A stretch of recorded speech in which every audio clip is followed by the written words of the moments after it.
José Manuel, antes de tudo, parece que a Rússia está de facto numa fase mais agressiva? Olha, é sempre difícil fazer uma leitura, até porque tem havido mudanças na liderança russa nas últimas semanas, não é? Portanto, Putin teve aquela reeleição fantoche, mas foi uma reeleição para todos os efeitos. Portanto, as preocupações de opinião pública diminuíram. Ele substituiu o ministro Shoigu, ministro da Defesa, por um economista. Quer dizer, não é obrigatório ter um ministro, um militar na pasta da defesa. É bastante tradicional na Rússia, mas não é obrigatório. Ele foi buscar um economista que será alguém muito próximo dele em termos de percurso político e ideias, e seu conselheiro.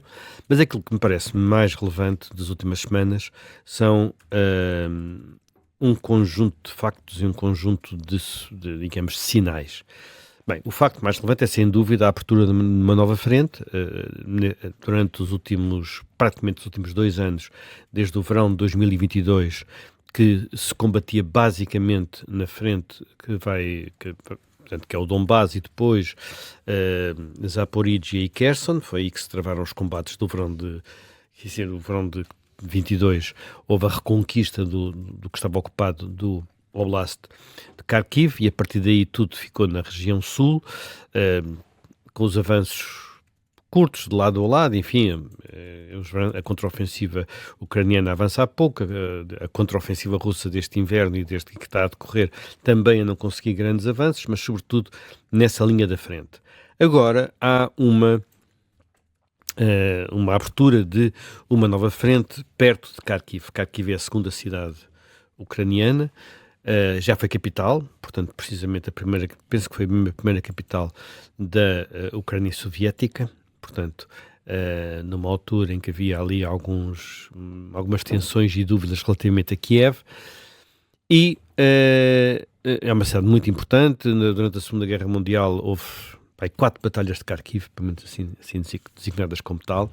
Portanto, uma área crítica do ponto de vista do seu posicionamento e do sítio onde está. Estes ataques russos são aparentemente relativamente circunscritos, não estão envolvidos grandes contingentes militares, mas ocorrem, poderão ter como objetivo conseguir colocar a artilharia à distância de Kharkiv. Portanto, e o que seria dramático para aquela cidade e para quem lá vive. Ela esteve quase abandonada, ou pelo menos muito paralisada, nos primeiros meses de guerra, em que o exército russo esteve, de facto, quase às portas da cidade, e depois uma certa normalidade regressou a Kharkiv, e essa normalidade desapareceu nas últimas semanas. Não é claro se os russos pretendem apenas desviar tropas ucranianas da frente do Donbás para colocar ainda sob maior stress os ucranianos, que têm dificuldades, quer no que respeita, e já lá vamos a esses problemas, já falamos muitas vezes disso, mas quer no que respeita a munições e à utilização de certo armamento, quer também na questão do número de soldados. Portanto, no número de mobilizados, é um país mais pequeno, foi compensando isso até agora, mas agora com o prolongar da guerra torna-se mais difícil. Portanto, na frente de batalha é aqui a grande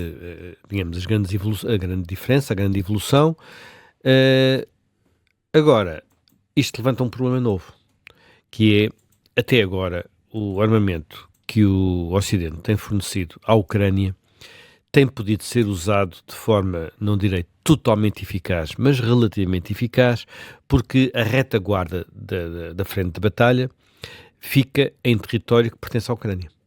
Portanto, é parte da Ucrânia ocupada pela Rússia. E, portanto, a espécie de linha vermelha que foi colocada sobretudo pelos americanos, mas não só, relativamente à possibilidade de utilizar algum do equipamento mais sofisticado em território russo, não era um problema que não se chegou a colocar. Enfim, havia, em alguns casos, ter-se-á colocado, mas no essencial, as linhas de abastecimento dessas frentes de batalha, portanto, sobretudo no Donbás, na Zaporizhia e Kherson, são linhas de abastecimento que passam por território que era antes ucraniano, e, portanto, os ucranianos podiam usar, como usaram, por exemplo, na reconquista de metade do Oblast de Kherson no verão de 92, setembro de 92, 2022. Portanto, podiam usar primeiro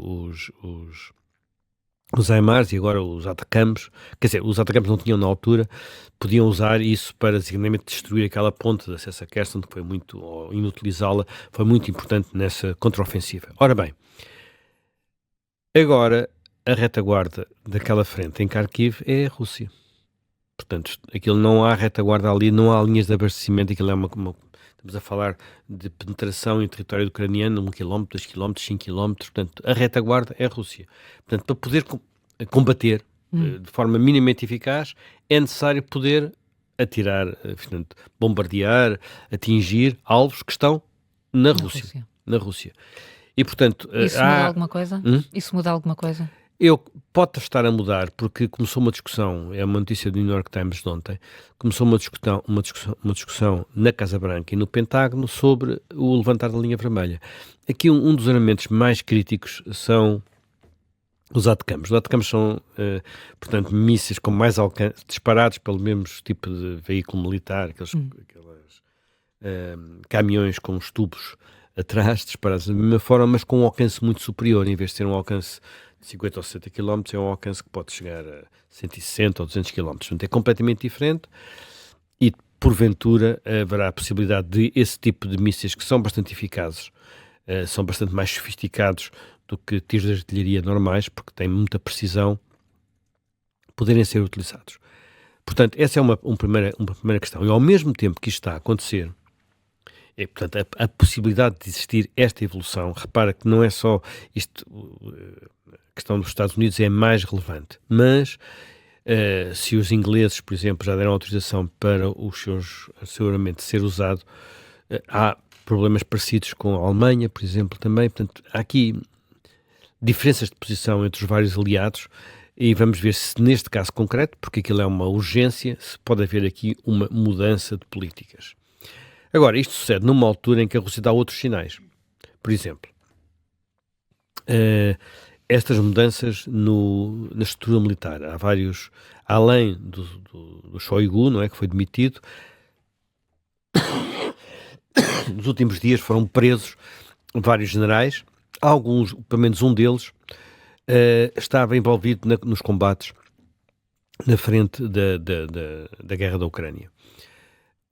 O que é que isto significa? As acusações são as do costume, corrupção, mas isso serve para tudo na Rússia, infelizmente, não é propriamente um Estado de Direito e, portanto, serve um pouco para tudo. Agora, estamos a assistir ao quê? Estamos a assistir apenas a acusar pessoas de corrupção para não os acusar de incompetência? Ou estamos a assistir a outro tipo de movimentações para a escolha de militares eventualmente mais alinhados e ainda, se possível, com a estratégia de Putin? A reação dos milibloggers, portanto, são aqueles bloggers militares que são sobretudo ultranacionalistas, de acordo com o Instituto de Estudos para a Guerra, aquele ISW que eu tenho citado às vezes, é muito entusiasmada com estas prisões e detenções e substituições, o que dá a ideia de que há aqui portanto, estamos a falar de ultranacionalistas, portanto, da gente que durante muito tempo, por exemplo, apoiou o homem do batalhão Wagner, não é? Portanto, vamos ver o que é que isto significa, mas há outros sinais. Há um que custa-me a crer que tinha sido um lapso, que foi a publicação, numa página oficial de publicação de decretos-leis que vão ser aprovados, de um decreto-lei onde se dizia que era preciso redesenhar as fronteiras no Mar Báltico, numa zona de ilhas do Mar Báltico perto da Finlândia, portanto, e outra na zona de Kaliningrado, Kaliningrado, portanto, aí já implicando de um lado a Polónia, do outro lado a Lituânia e a Letónia, portanto, havia o argumento era que as linhas de fronteira foram desenhadas num tempo em que a precisão dos instrumentos marítimos e de geolocalização não é atual e, portanto, haveria ali que fazer uns ajustes. Isto é sempre muito delicado numa altura destas, lembrar-se de fazer uma coisa destas. E achas que não foi um deslize? Há aqui uma intenção? Não creio que seja um deslize, seja uma intenção. A reação dos países, sobretudo dos países bálticos, foi a Finlândia reuniu mesmo o seu conselho de guerra, digamos assim, o órgão superior de defesa, na sequência desta decisão. Depois eles disseram que naquilo não é bem assim, foi retirado, desapareceu, o documento que estava online desapareceu, mas não desapareceu a indicação que ali existia.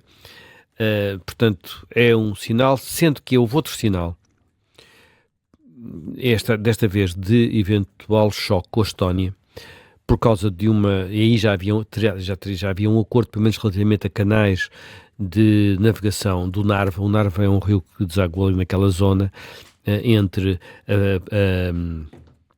a Rússia e a Estónia, e havia um acordo que vem ainda de antes da guerra, é de 2022, deve ter sido ali mesmo das primeiras semanas de 2022, sobre esse canal navegável e a necessidade de instalar aí umas boias de sinalização da navegação.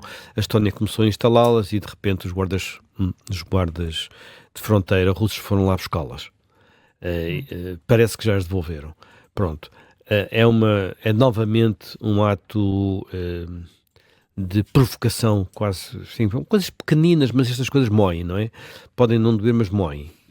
Finalmente, houve manobras militares envolvendo unidades preparadas para o uso de armas nucleares táticas. As tais armas nucleares de curto alcance, que poderiam ser usadas para fins de destruir unidades do exército e não arrasar cidades, digamos assim.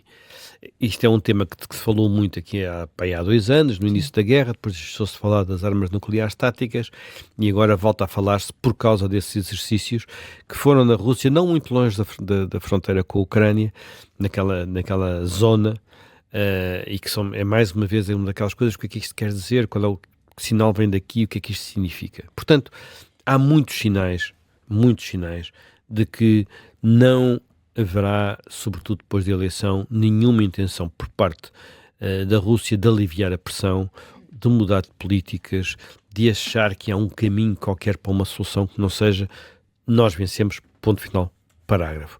Até porque não tem aparentemente nada a ver com isto, mas pode ter a ver.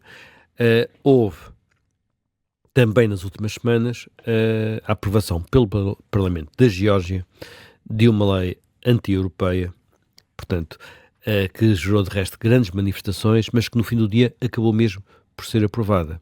A Geórgia vai ter eleições em outubro, acho eu, no outono, e há muitas pessoas que dizem, pronto, acabou, na Geórgia já não há mais, esqueçam, não vai voltar a haver eleições democráticas. Foi uma luta complicada, houve até a Revolução Cor-de-Rosa, enfim, há 20 anos atrás. Portanto, desta vez voltou a ver muita gente para a rua. O tema é novamente o mesmo, a Europa, o desejo de aderir à Europa e a resistência dos oligarcas pró-russos, que neste momento um deles é primeiro-ministro, o presidente não é, mas o primeiro-ministro é que tem a maioria no Parlamento, poderem seguir um caminho que é aquele caminho habitual nestes regimes, que é começar por achar que por exemplo, um think tank, um grupo qualquer que tenha ligações, receba informação, tenha algum financiamento vindo de organizações não georgianas ou não russas, é imediatamente proscrito e perseguido. Pronto. Portanto, temos uma situação que é uma situação em que as paradas continuam a subir, e por isso é que eu acho que é extraordinário que, ainda agora, voltámos a ouvir aqui o João Oliveira, o candidato do PCP, mas a posição nisso, ontem no debate também entre o João Oliveira e a Catarina Martins, nesse aspecto quase não houve divergências, a ideia de que se pode ser, eu não sei como é que é de chamar, ingênuo, voluntarista, no sentido de dizer, sentem-se à mesa e entendam-se, porque aqui, enfim, é sentados à mesa que todos nos entendemos. Nós sabemos que, infelizmente, as regras da Rússia não têm sido estas, não foram estas nunca, e quando se fez movimentos desses, por regra, era para dar ganho de causa à Rússia, como foram, por exemplo, os acordos de Minsk relativamente ao Donbass, que depois, e que foram negociados numa altura precisamente em que a Ucrânia estava por baixo, em termos de militares, e estava por baixo porque a Rússia tinha enviado reforços para os chamados revoltosos do Donbass. Isto passou-se em 2014, portanto, e agora, e não evitou, mesmo assim, que em 2022 tivesse havido a invasão, porque nunca chega. Para Putin, nunca chega.